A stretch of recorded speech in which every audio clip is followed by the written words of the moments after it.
வணக்கம். Welcome to Nanjil green kitchen. இன்னைக்கு நம்ம பார்க்க போகிற ரெசிபி நாகர்கோயிலே ரொம்ப ஸ்பெஷலான உளுந்தஞ்சோறு. இது எல்லாத்தையுமே ரொம்ப ஹெல்த்தியான ரெசிபி. அதை இப்போ எப்படி செய்யலான்னு பார்க்கலாம். அதுக்கு முன்னாடி நாஞ்சில் கிரீன் கிச்சனுக்கு சப்ஸ்கிரைப் பண்ணாதவங்க சப்ஸ்கிரைப் பண்ணிக்கோங்க. கூடவே பெல் ஐக்கானை கிளிக் பண்ணிக்கோங்க. உளுந்தஞ்சோறு பொங்குறதுக்கு நான் 1 கிலோ செங்கல்பட்டு அரிசி எடுத்திருக்கேன். செங்கல்பட்டு அரிசி தான் நல்லாயிருக்கும். அதுக்கு கூட உடச்ச உளுந்து 1/4 கிலோ, 3 பூண்டு உரித்து எடுத்திருக்கேன்.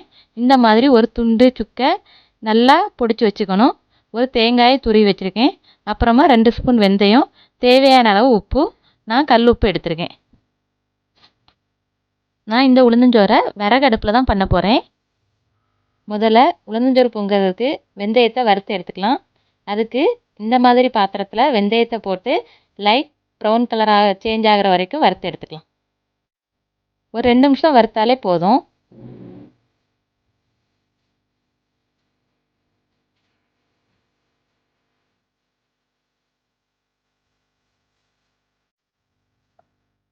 இப்போ வெந்தயத்தை வறுத்தாச்சு. இதை அப்படியே தனியாக எடுத்து வச்சுக்கலாம்.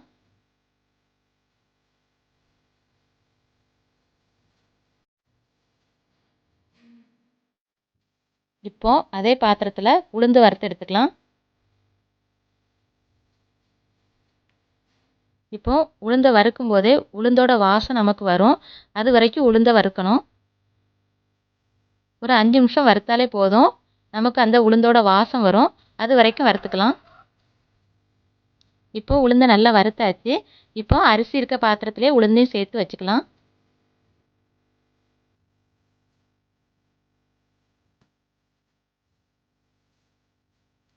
இப்போ அரிசியும் உளுந்தையும் நல்லா மிக்ஸ் பண்ணி எடுத்துக்கலாம்.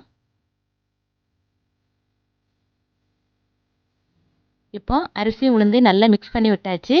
அரிசியும் உளுந்தும் எந்த அளவுக்கு இருக்கோ அதே அளவுக்கு தான் நம்ம 3 மடங்கு தண்ணி எடுக்க போகிறோம். அதனால் அரிசி உளுந்தையும் வேறொரு பாத்திரத்தில் மாற்றி வச்சுக்கலாம். இப்போ உளுந்தஞ்சோறு ரெடி பண்ணிக்கலாம். அதுக்கு இந்த மாதிரி ஒரு கனமான பாத்திரத்தை அடுப்பில் வச்சுக்கலாம். இப்போ தண்ணி சேர்த்துக்கலாம்.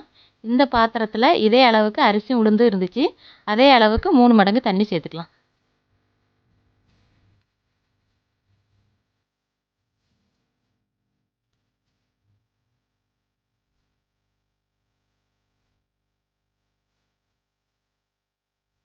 அப்புறமா வறுத்து வச்சிருக்கிற வெந்தயம், பொடிச்சு வச்சிருக்கிற சுக்கு, 3 பூண்டு,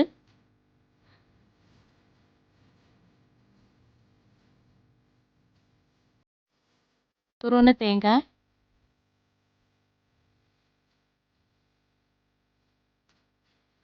இதை அவ்வளோத்தையும் சேர்த்து நல்லா கலந்து விட்டுக்கலாம். இதை அப்படியே நல்லா கொதிக்க விட்டுடலாம். ஒரு மூடி போட்டு நல்லா கொதிக்க விட்டுடலாம்.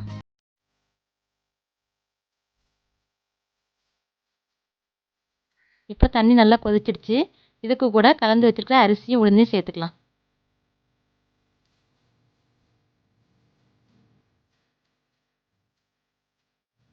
இதை அப்படியே நல்லா கலந்து விட்டுக்கோங்க.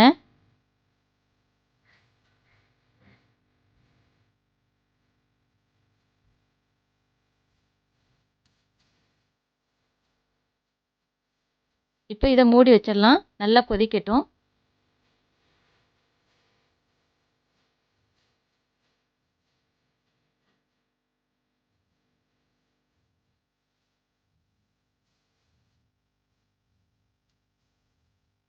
இப்போ நல்லா கொதிச்சாச்சு. நான் ஒரு கைப்பிடி அளவுக்கு கல் உப்பு சேர்த்துருக்கேன். நீங்கள் பொடி உப்பு வேணாலும் சேர்த்துக்கலாம். இப்போ இதை நல்லா கலந்து விட்டுக்கோங்க.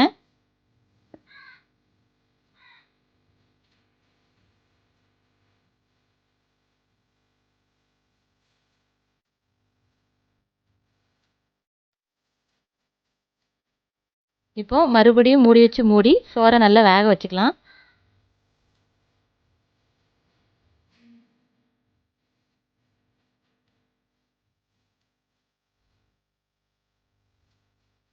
ஒரு 5 நிமிஷம் கழித்து திறந்து பாருங்கள். இதை பாருங்கள், பாதி தண்ணி வத்திடுச்சு. அப்பப்போ கொஞ்சம் கிளறி விட்டுட்டே இருங்க.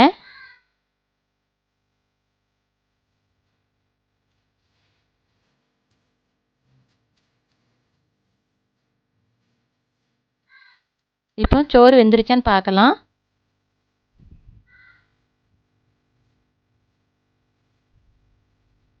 பாருங்க, சோறு நல்லா வெந்துருச்சு. தண்ணியெல்லாம் நல்லா வற்றி சோறு நல்லா வெந்துருச்சு. இப்போ அடுப்பில் உள்ள தீயெல்லாம் அணைச்சிடலாம். ஒரு 5 நிமிஷம் அடுப்பில் சோறு அப்படியே இருக்கட்டும். 5 நிமிஷம் கழித்து பாருங்கள், சோறு நல்ல பக்குவமாக இருக்குது. நல்ல உதிரி உதிரியாக தண்ணியெல்லாம் நல்லா வற்றி அழகாக இருக்குது. இப்போ பாருங்கள், அடி பிடிக்காமல் அழகாக இருக்குது.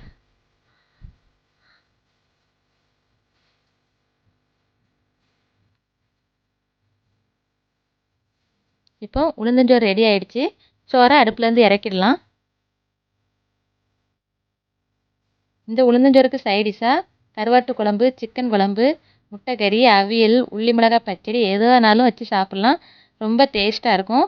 நீங்கள் உங்கள் வீட்டில் இந்த மாதிரி உளுந்தஞ்சோறு செஞ்சு பாருங்கள்.